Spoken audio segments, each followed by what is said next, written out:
Hello everyone, my name is Patel Joy and I have created this presentation for SIT718 Real World Analytics second assignment. In this assignment, we were tasked to perform an analysis on the quality of the red wine using aggregation functions.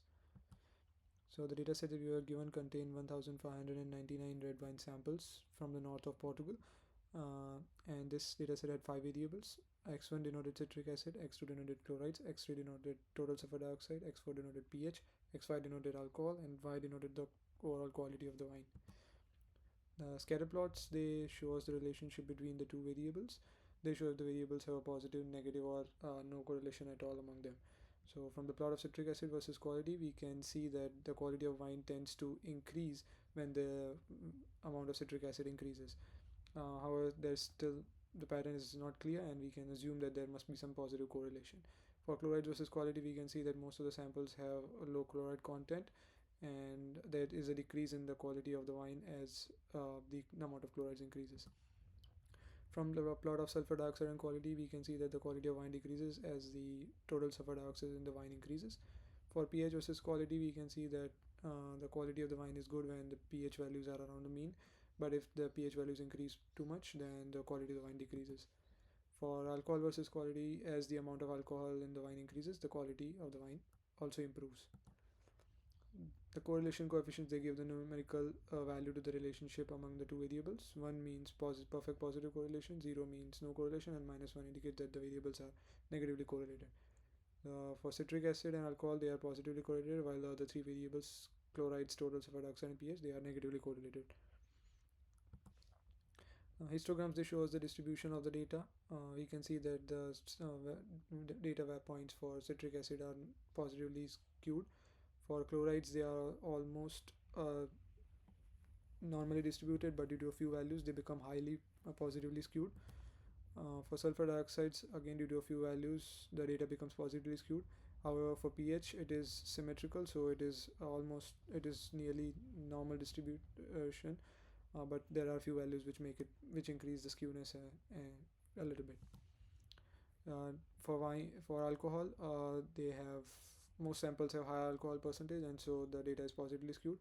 The quality is also quite close to being normally distributed, but there are a few high quality wines which make it which increase the little bit of skewness. So these are the skewness values for the original data and the sample data. For chlorides, it was too high, whereas for pH and quality, it was close to 0, which indicated that they were perfectly symmetrical or nearly symmetrical. So these were the observations that were made. Now the variables that are selected were for transformation were as citric acid, total sulfur dioxide, pH, and alcohol, and the variable of interest was Y, that is the quality of the wine. For citric acid, I applied polynomial and linear scaling transformations. For total sulfur dioxide, I applied log, linear scaling, and negation. Negation was applied because originally the total sulfur dioxides were negatively correlated with quality. So to make all the variables positively correlated, I converted the relation to positive. For pH, I applied Z-score normalization, linear scaling, and negation. For alcohol, I applied reciprocal, linear scaling, and negation. Negation was applied to reverse the effect of the reciprocal transformation as low values became high and high values became low. And for quality, I applied linear scaling. These were the changes in skewness before and after transformation, and in correlation coefficient before and after transformation.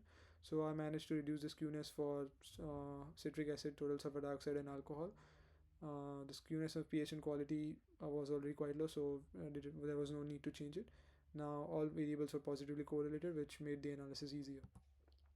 These are the error measurements and correlation coefficients after running the models on the data, and these were the weights received for the different models. Now the importance of variables in the quality. So citric acid, it adds a freshness and sour taste to the wine. Sulfur dioxide is used for preserving the wine and acts as an antioxidant. pH indicates the acidity levels in the wine, and alcohol is responsible for the quality and warmth of the wine. So the best fitting model that I found was the weighted power mean model with p is equals to 2. It gave me the lowest root mean square error and the average absolute error for all models. It also gave the highest Pearson and Spearman correlation coefficient, which reflected that there was a true positive correlation between actual values and predicted values. And so I chose a weighted power mean with p is equals to 2 to be the best fitting model. So from my analysis which I conducted, I found that the Best conditions for high quality wine were uh, the value of citric acid should be around zero point 0.3 to zero point 0.4. For total sulfur dioxide, it should be between 50 to 60.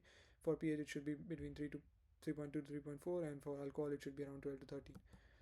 Now we were asked to predict the quality of the wine for a new given set of inputs, where citric acid was 0. 0.9, total sulfur dioxide was 38, pH was 2.53, and alcohol was 7.1. The predicted value, according to my model, was 6, which I think is highly reasonable value, and not, but it's still not completely accurate. It is, in my opinion, it should be less than 6. The justification that I can give for that was that so the amount of citric acid is 0. 0.9, which is quite high, and it will make the wine taste sour, so the quality of the wine will not be good. Total sulfur dioxide were in reasonable amount, around the mean, but the pH value, because of the high value of citric acid, was quite low, and so the wine will be too acidic, and the low alcohol content will affect the quality of the wine. Implications of the model. So these models can be practically used for quality control, for decision making, and for creating new products. And however, there are certain limitations of the model, such as data is too limited, means this model can work for this type of data, but for other wine samples it might not work. It might not capture some complex relationships, and since there were very few variables, if the variables or the factor increases, this model might fail. So these were the references, and thank you.